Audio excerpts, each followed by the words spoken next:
안녕하세요. 저희는 BTS 프로젝트 팀 호프입니다.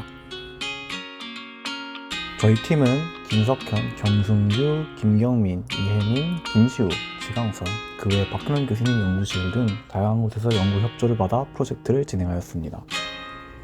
그럼 배경 설명부터 들어가 보겠습니다. 가장 친환경적인 연료로 각광받고 있는 것이 수소라는 것에 대해서는 다들 이견이 그렇게 많지는 않을 것입니다. 해가 갈수록 이 수소에 대한 수요량은 전 세계적으로 매우 증가하고 있는데요. 이러한 수소들은 대부분 아직 그레이 수소, 즉 공정 중에서 발생한 수소를 재활용하는 것으로 이루어져 있습니다.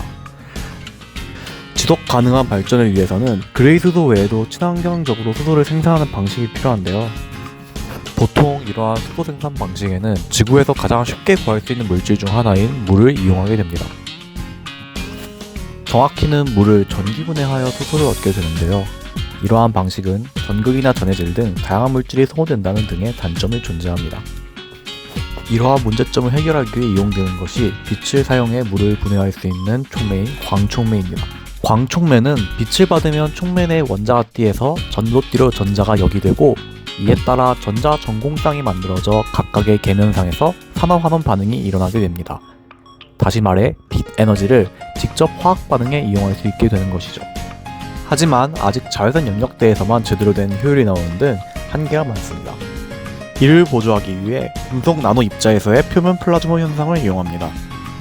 빛은 전자기파고, 이에 따라 분국된 금속 내부의 전하들이 함께 진동하여 공명을 일으킬 수 있습니다. 이 에너지 때문에 금속의 고에너지 전자 분포가 만들어지게 되죠. 이것을 광촉매와 결합시켜 이용할 수 있습니다. 플라스모닉 나노 입자와 광촉매를 결합한 생산 방식의 원리는 다음과 같습니다. 금속과 반도체의 접촉면에서는 쇼트키 장벽이 에너지 차이가 됩니다.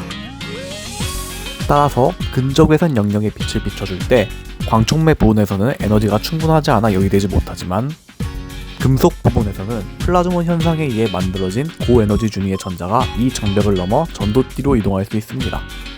이에 따라 광촉매의 생산성을 증대시킬 수 있는 것이죠. 문제는 이 접촉면을 만드는 것에 있습니다.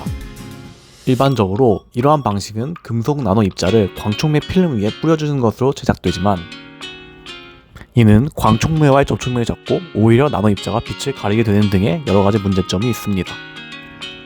그렇다면 이를 점이 아니라 선으로서 확장시키면 어떨까요? 더 나아가서 이러한 패턴을 만들 수가 있다면? 이것이 바로 저희의 연구의 핵심입니다. 패턴은 다음과 같이 제작됩니다. 증착된 금속 기판 위에 나노미터 단위의 조절이 가능한 ALD 기법을 통해 광촉매를 쌓아준 뒤, 그 위에 2차적으로 금속을 다시 증착합니다. 그 뒤에 스카치 테이프 등을 통해 윗부분만의 금속을 떼어줍니다. 이를 통해 나노미터 단위의 틈을 가진 패턴을 제작할 수 있습니다. 저희의 연구 과정은 다음과 같이 진행되었습니다.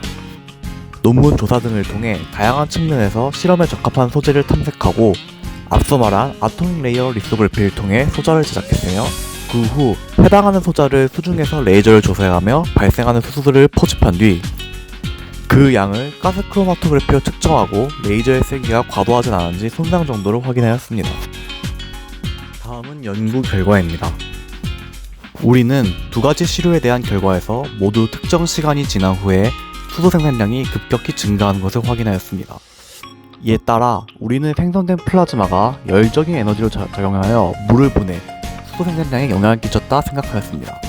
이를 셈을 통한 손상을 확인하면서 알 수 있었고, 따라서 빛 에너지에 의한 수소 생산 외에도 플라즈마로 인해 손상된 부분에서 산화환원 과정이 더 진행되었다는 것을 알게 되었습니다. 추후 연구로서 시료가 손상을 받지 않으면서 수소 생산을 할 수 있는 거리를 최적화하고, 밴드갭이 더 좁으면서도 광촉매로서 찾을 수 있는 이산화 타이타늄으로 소자를 교체, 제논 램프 등을 이용해 태양광 모델에서의 수소 생산을 계획하고 있습니다. 영상은 이상입니다. 시청해주셔서 감사합니다.